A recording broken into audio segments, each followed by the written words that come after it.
నమస్తే. సూర్యాపేట జిల్లా మోతే మండలం ఎంఆర్ఓ ఆఫీస్ నందు రిపబ్లిక్ డే వేడుకలు ఘనంగా జరిగాయి. ఈ సందర్భంగా ఎంఆర్ఓ గారు ప్రకాష్ గారు, ఆర్ఐ అజయ్ సార్ గారు మరియు తదితరులు పాల్గొన్నారు.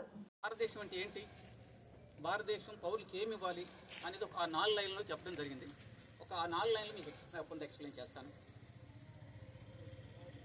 We the people of India, having solemnly resolved to constitute India into a sovereign, socialist, secular, democratic republic, and to secure all its citizens justice, social, economic, political,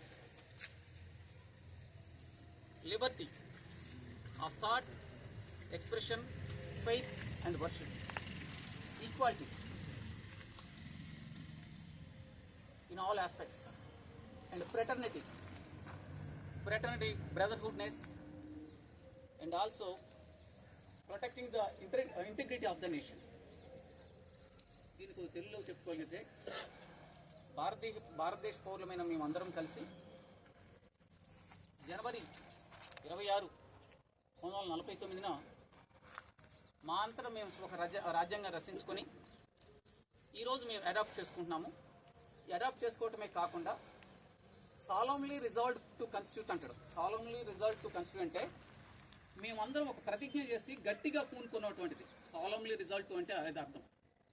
మేమందరం ఏం చేసినాం, constitute India ఇంటే sovereign secular socialist democratic republic, ఒక democratic రిపబ్లిక్గా, sovereign socialist secular democratic రిపబ్లిక్గా